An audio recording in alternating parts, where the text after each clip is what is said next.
For decades, America believed it knew Max Baer Jr. The face was familiar, the voice unmistakable, the image frozen in time as Jethro Bodine from the Beverly Hillbillies. To millions of viewers, that character wasn't a role. It was the man himself. And that became the problem. Max Baer Jr. did not chase fame. He inherited its shadow. Born in 1937, he was the son of Max Baer Sr., a heavyweight boxing champion whose name already carried weight long before his son had a chance to define himself. From childhood onward, Baer Jr. learned what it meant to live behind an image that arrived ahead of you and refused to move aside. He grew up disciplined, educated, and steady. At Santa Clara University, he studied business administration and philosophy. Hardly the resume of a man aiming to be dismissed as a fool. When he entered television in the early 1960s, he did so quietly, taking small roles on shows like Maverick and Cheyenne. He was reliable, prepared, and professional. Qualities that kept him working, but invisible. Then came the Beverly Hillbillies. When Baer Jr. accepted the role of Jethro Bodine in 1962, it felt like another job in a growing career. No warning signs. No sense of danger. But television had found something it loved. A character so simple, so repeatable, that audiences could instantly recognize him without thinking. Jethro was tall, strong, dim-witted, and endlessly confident in his own misunderstandings. And Baer Jr. played him perfectly. Too perfectly. The show became one of the biggest hits in television history. Jethro became a cultural shorthand. Children mimicked him. Adults laughed at him.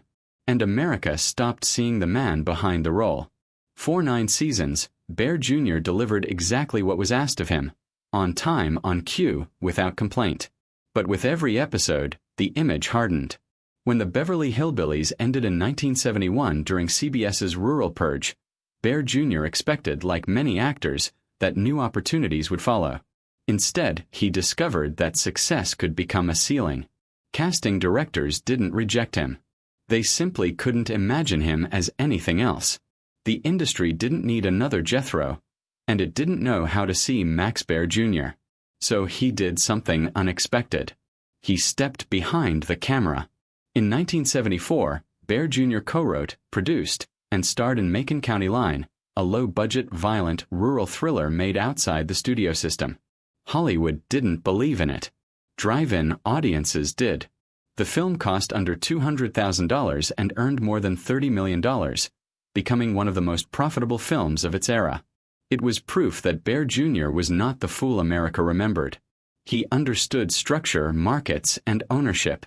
He followed that success with other projects, including Ode to Billy Joe, which helped pioneer the idea of building films around popular songs. Quietly, methodically, he reclaimed control, not of fame, but of work. Still, the image followed him. When CBS planned a reunion film in 1981, Baer Jr. refused to return as Jethro. Not out of bitterness, but clarity. He understood that one more appearance would erase everything else he had built. Sometimes survival means saying no. In later years, Baer Jr. stepped away from acting entirely, focusing on business ventures and living privately in Lake Tahoe. No nostalgia circuit. No reinvention tour. Just distance. Not from the past, but from being consumed by it. Max Baer Jr.'s story isn't about failure. It's about what happens when Hollywood remembers you too well, for too long.